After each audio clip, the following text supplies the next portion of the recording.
Hey, I'm misof and this is problem J, juggling troupe from NWork 2017. In this problem we have n jugglers in a row. Each of them is holding one or more balls, one or two at the beginning. And during the act of juggling, it happens in steps. And in each step, if you are holding more than one ball, pass one ball to your left, pass one ball to your right. On the sides, some balls can get lost. The question is, given the initial configuration, compute the final stable configuration when no balls are moving. The main trick to this problem is to realize that the final configuration can actually be computed incrementally. So if you know the result of some configuration, and then you were to add a ball here at the top, then the final state of this simulation can be computed by taking the final state of the original simulation, adding the ball there, and then simulating from there on until again everything becomes stable.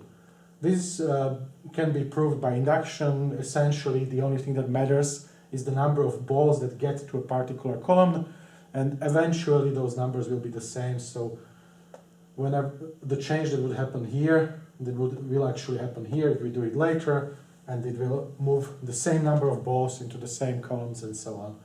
So armed with this knowledge, what we can do is we know that if the initial configuration only has ones and zeros, so everybody holds at most one ball, then it is stable. So we can start from that one, just keep all the balls we can without doing anything. So this will be 1, 1, 1, 0, 0, 1, 1, 1. And then we can add the twos and process them one at a time.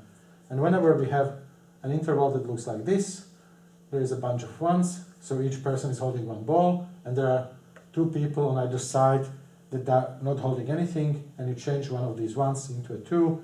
It is quite easily shown what happens to this pattern. We can actually tell that in constant time.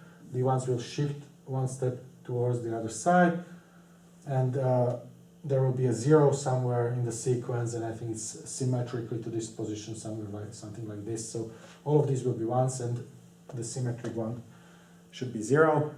Once we know this, we can do the simulation faster because we just keep track of our connected segments of ones, and we can simulate adding each extra ball then very quickly, and that's it.